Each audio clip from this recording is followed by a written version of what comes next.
Hello दोस्तों, आज हम सुनेंगे बहुत ही सुंदर कहानी जिसका टाइटल है भगवान की योजना।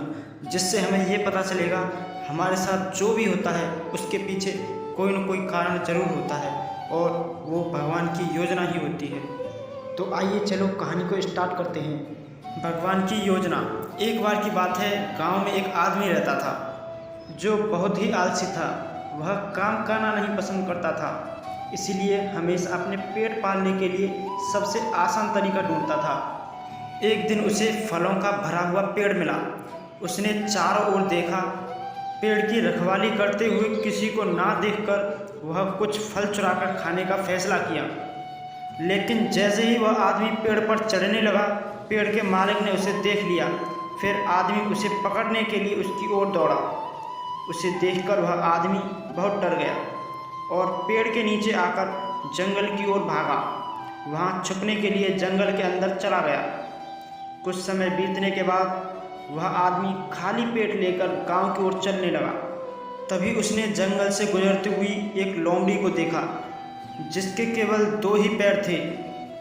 लोमड़ी को देखकर उस आदमी ने मन ही मन सोचा, यह लोमड़ी कैसे जीवित रह सकती है सिर्फ अपने 2 पैरों के माध्यम से। वह कैसे अपने लिए खाने का इंतजाम करती है और कैसे अपने आप को दूसरे जानवरों से बचाती है। तभी उसने लोमड़ी की तरफ आते हुए एक शेर को देखा। उस आदमी ने शेर की नज़रों से छुपकर लोमड़ी को देखने लगा। उसने गौर से देखा कि शेर मुंह में एक मांस का टुकड़ा लेकर आ रहा है। शेर को देखकर सभी जानवर भाग गए, लेकिन लोमड़ी नहीं भाग सकती थी। उस आदमी ने यह देखकर हैरान हो गया था कि शेर ने लोमड़ी पर हमला तो किया ही नहीं, बल्कि मांस का टुकड़ा वहीं छोड़कर चला गया।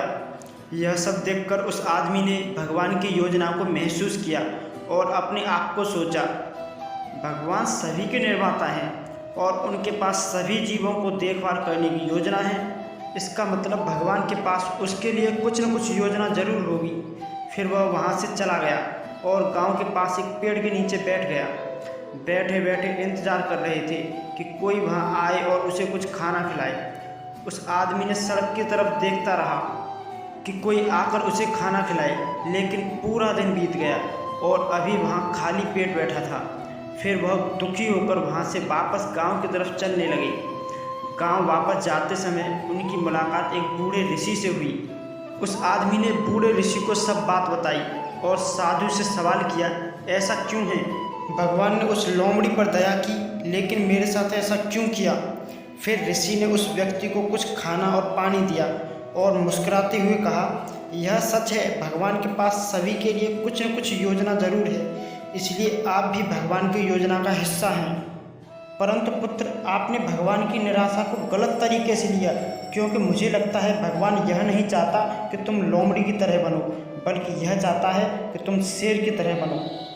तो दोस्तों, हमें इस कहानी से ये शिक्षा मिलती है, भगवान ने हमें अपना काम करने की शक्ति और क्षमता दी है और हमें हमेशा चीज़ों को सकारात्मक तरीके से देखना चाहिए। तो दोस्तों, आपको ये कहानी अच्छी लगी हो तो वीडियो को लाइक और चैनल को सब्सक्राइब कर दीजिए। धन्यवाद।